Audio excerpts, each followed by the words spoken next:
Hey y'all, this is Jeremiah, pastor at Centennial ARP in Columbia, South Carolina. Thanks for tuning in for today's video devotional.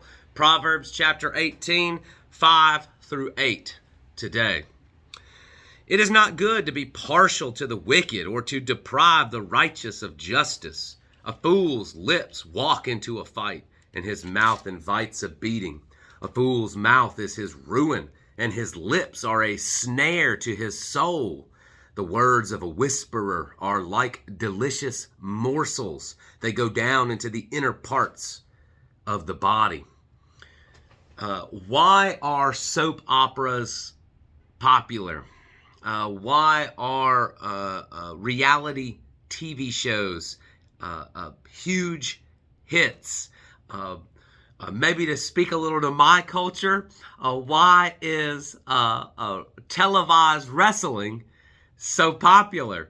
I was convinced when I was younger, and listen, and I'm still convinced, there are real parts to the wrestling, all right? Nobody's getting hit on the back with that chair and turning their back red without getting hit by that chair, okay? But you see that pro wrestling, and once you really see it, there are parts that are certainly staged, set up. There's scripts that are being written. Right? And what is it about these things that make them so wildly popular? It's this storytelling. It's this over-the-top dramatization of life, and yet it's cool on the screen. I'm actually okay with it. If advertisers want to pay money so they can keep making that awesome TV show, not the soap operas, the wrestling, right? I guess you could say that's a soap opera for me. But if they want to keep doing that, I'm going to keep on paying them, okay? I love it. I love watching that stuff. It's funny. It's cool. I like it.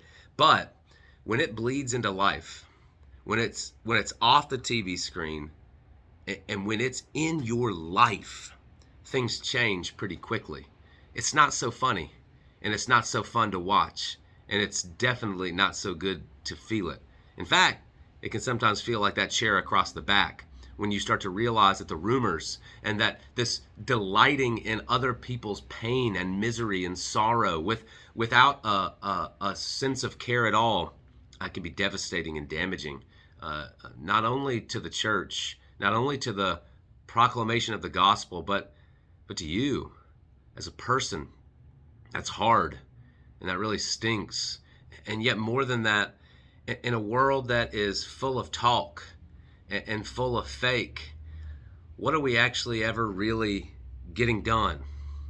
Because not only is there this emphasis on what it means to be talking and talking and talking, but there's this inference, right? This application where instead of talking, why don't we go about doing?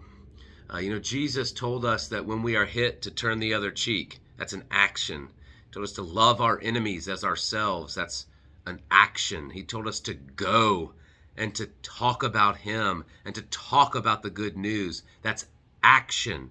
Over and over in the scriptures, we see what actions we are to be about. And that's not to say that we should not have Jesus Christ on the lips. However, if we are not going to walk the walk, of course, y'all know this, right? You've been with me long enough, I hope, that we walk the walk by God's very gift in and of itself, that's a part of this process, that God is giving us a desire to be on the light path rather than the dark path. But if we are not about that walking on the light path, our words mean nothing and are empty as any soap opera or pro wrestling event you've ever seen.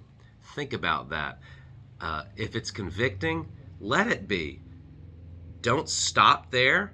Be comforted in the gospel and know that God is good and gracious and merciful. And consider what it means to live a life after Christ, to pick up our cross and follow after him.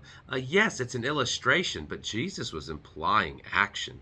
What does that mean in your life right now? Think on it and be blessed today.